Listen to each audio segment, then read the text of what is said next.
Hello YouTube family, Sitaram, Har Har Mahadev અને જાજા ડરીને જય શ્રી કૃષ્ણ. તો કેમ છો યુટ્યુબ ફેમિલી? આજ તો 2-3 દિવસ પછી પાછા કિચનમાંથી બ્લોગ શૂટ કરું છું અને આજે તારીખ થઈ ગઈ છે 23/7/26 અને બપોરનો 1 વાગ્યો છે. કેમ કે વિડીયો તો વહેલો ચાલુ કરવો હતો પણ લાઇટ નથી, એટલા માટે હવે વિડીયો ચાલુ કર્યો છે. અને કિચનમાંથી દીપ્તિબેન દેખાણા એટલે કાંઈક રેસીપી આવવાની હોય એટલે કીધું હાલો આજ નાનકડી એવી રેસીપી થઈ જાય. બનાવી છીએ કાળા અડદનું શાક. જે થંબનેલ જોઈને તમને લોકોને આઈડિયા આવી જ ગયા હશે. એના માટે આપણે જો અડદ લઈ લીધા છે, કાળા આખા અડદ. એને રાતે મેં પલાળી દીધા હતા. નાની એક વાટકી અડદ લીધા છે, 2 જણા માટે શાક કરવું હોય એટલે વધારે નહીં એમ. એટલે અડદ લઈ લીધા, મસ્ત મજાના જો પલળી પણ ગયા છે સરસ એવા. તો હવે આપણે એને પલાળી પેલા બાફી નાખશું. ઓલરેડી તો ગયા જ છે ઓલરેડી. આ તો કીધું 2 સીટી વગાડી દઈએ. એના માટે પાણી એડ કરી દઈશું.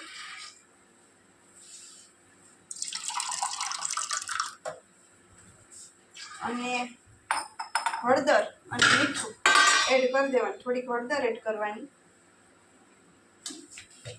અને મીઠું સ્વાદ અનુસાર. અને હવે આપણે છે ને વિસલ વગાડી નાખીએ. જો આ રીતનું છે. 2 વિસલ જ વગાડો કેમ કે પલટી નાખે ને સરસ મજાના. ત્યાં સુધીમાં આપણે બધું કામ કરી નાખીએ. ત્યાં 2 સીટી વાગી જાય પછી પાછા મળીએ થોડી વાર પછી, દેશી સ્ટાઇલથી, એકદમ કાઠિયાવાડી સ્ટાઇલથી. અને એ પણ ડુંગળી ટમેટા ડુંગળી વગર, એમ ખાસ તો ડુંગળી વગર મસ્ત મજાનું કાળા અડદનું શાક બનાવી છીએ આપણે. એટલે આગળ વિડીયોમાં જોડાયેલા રહેજો. ચલો થોડી વાર પછી મળીએ. જો આપણી 2 વિસલ થઈ ગઈ છે. હવે ગેસ બંધ કરી દીધો.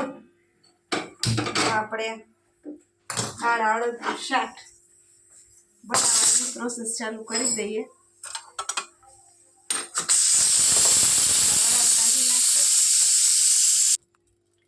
મસ્ત મજાના બફાઈ ગયા છે. જો બતાવું, એકદમ છૂટો દાણો થઈ ગયો છે. બહુ ગરમ છે, હાથમાં નથી લેવાતા. જો બધા પોચા પડી ગયા સરસ 2 સીટીમાં જ. એટલા માટે શું કહેવાય, સવારમાં નહીં પણ રાતે જ સુવા ટાણે અડદ પલાળી દીધા હતા. ચાલો હવે તેલ મૂકી દઈએ. 2 પાવડા જેટલું એટલું તેલ એડ કરવાનું છે. સાવ કેમેરો બાજુમાં તો નહીં લેવાય, ટ્રાયપોડ વગર કંઈ જામતું નથી. ટ્રાયપોડ એવું પતિદેવ લઈ આવશે કાં ઓનલાઈન મગવી દેશે.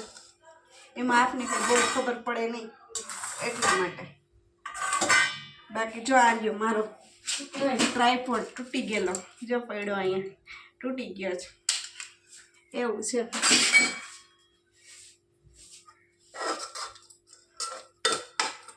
મસ્ત મજાના આપણા અડદ થઈ ગયા છે. હવે છાશ લઈ લઈએ. ભૂલાઈ ગયું તું, જો છાશ લઈ લેવાની, વાટકી 1 જેટલી.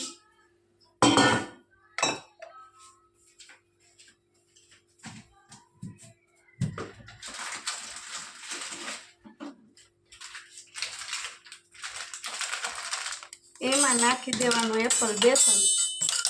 છાશમાં એપલ બેસન તો દીકરી બેને ખોલ્યો નથી હમણાં. તો હમણાં મમ્મીના ઘરે હતા હમણાં, એટલે કાંઈ બન્યું નથી આપણા ઘરમાં. નહીંતર તો પુડલા ને ભજીયા ને ચાલુ હોય.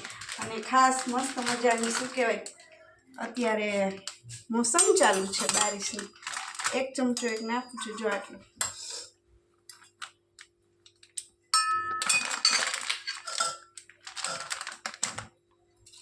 પછી મિક્સ કરી નાખવાની છાશને. બ્લેન્ડર મારવું હોય તો બ્લેન્ડરે મારી શકો, પણ અત્યારે અવાજ આવશે એટલે આપણે કાંઈ બ્લેન્ડરનો ઉપયોગ નથી કરતા. અને એમનો લોટને છાશમાં મસ્ત મજાનો મિક્સ કરી નાખીએ. બેટર બનાવી નાખવાનું છે. અહીંયા આપણું તેલ હવે આવી ગયું છે. તો એમાં સૌપ્રથમ નાખી દઈએ જીરું. આખું રાઈ જીરું મિક્સ જ કરી દીધા છે.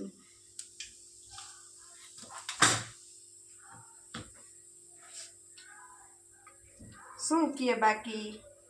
મારી જેમ કોને કાળા અડદનું શાક ભાવે કોમેન્ટ કરીને જણાવજો. મારું તો ફેવરિટ હો ભાઈ કાળા અડદનું શાક.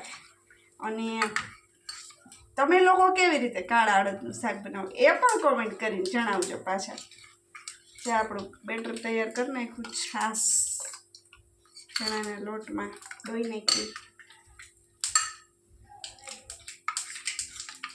એવું કંઈક બનાવે દીપ્તિબેન. રોજ રોજ શું બનાવવું રસોઈનો એ જ પ્રશ્ન હોય. અને પતિદેવને પણ ભાવે કઠોળના શાક, એટલે આપણે કંઈ ઉપાધિ નથી. અને જો સાંજ માટે અહીંયા વટાણા પલાળીને રાખી દીધા છે. સાંજે બનાવવાનું છે વટાણા બટેકાનું શાક, રોટલી અને ભાત. એ પણ તૈયારી કરી લીધી છે. અને જો પછી મૂળ કંઈક બદલો. પહેલાં તો અત્યારે તો વટાણા બટેકાનું શાક, રોટલી અને ભાત બનાવવાનું વિચારશું, પણ કાંઈ મૂળ બદલો તો રગડો બનાવી નાખીશ એમાંથી.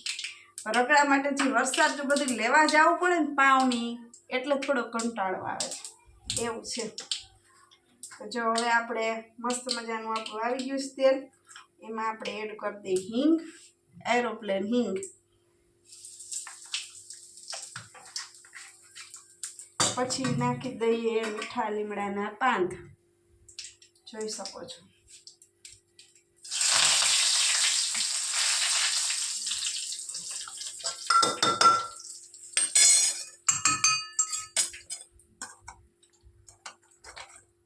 પછી લસણની ચટણી. આપણે લસણની ચટણી ડબ્બો ભરીને જ રાખી છે, ફ્રીજમાં મૂકી દો. આ લસણની ચટણી એ એડ કરી દેવાની પહેલાં. મસ્ત મજાની સ્મેલ આવે છે. ડુંગળી ટમેટા વગર હો ભાઈ, મસ્ત શાક બને. અને સાથે હળદર પણ એડ કરી દેવાની છે, એટલે કલર મસ્ત આવે, ખીલી જાય એકદમ. સ્ટાર્ટિંગમાં જ હળદર નાખી દેવાની. સરસ મજાનું શું કહેવાય સુગંધ આવે છે. બરાબર આપણે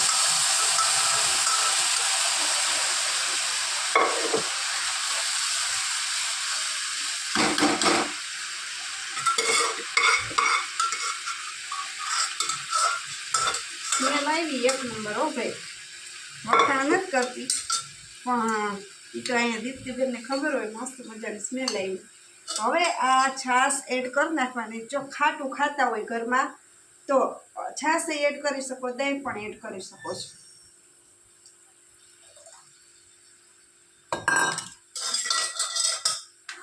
આ રીતનું બને.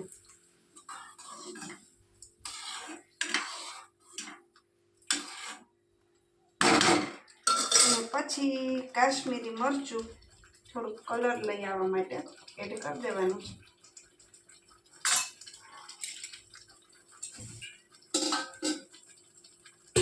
જાવા નહીં દેવાનો લોટ સહેજે. પછી જો ચડવા દેશું. હવે આપણે ધાણા જીરું એડ કરી દઉં. ભૂલી ગઈ હતી જો ધાણા જીરું. કાશ્મીરી મરચું નાખ્યું, ધાણા જીરું. મીઠું નહીં નાખીએ, કેમ કે મીઠું આપણે પહેલાં જ નાખી દીધું હતું બાફવા માટે.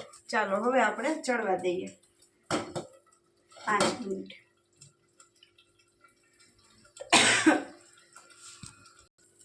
જો આપણું શાક બનીને રેડી થઈ ગયું છે. ગેસની ફ્લેમ બંધ કરી દઈએ. જોઈ શકો છો મસ્ત મજાનું તેલ ઉપર આવી ગયું છે. અને એકદમ લચકેદાર શાક બન્યું. જો છે ને બાકી જો સરસ લચકા જેવું શાક બન્યું છે. અને આપણે હવે કાઢી લઈ થાળીમાં, પતિદેવ માટે રાખી દઈએ. ચાલો જો આપણું શાક બનીને રેડી છે. કાળા અડદનું શાક સાથે ભાખરી અને ગરમરનું અથાણું. કોને ભાવે મારી જેમ ગરમરનું અથાણું છે. અને સાથે ડુંગળી હમણાં સુધારીશ. અને છાશ તો આવી જાઓ જમવા.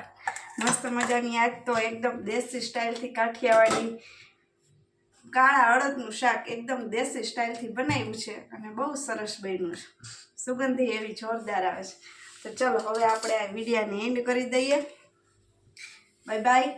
અને નવા વિડીયોની સાથે મળીશું. ત્યાં સુધી જય માતાજી, જય શ્રી કૃષ્ણ. અને હા, સબસ્ક્રાઈબ કરવાનું ખાસ મિત્રો ભૂલતા નહીં.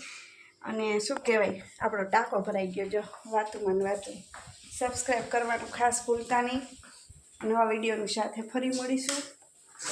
અને હા, લાઈવમાં તો હમણાં જ આવું છું થોડી વારમાં, એટલે લાઈવમાં જોડાઈ જાજો મિત્રો. ચલો આવજો, બાય.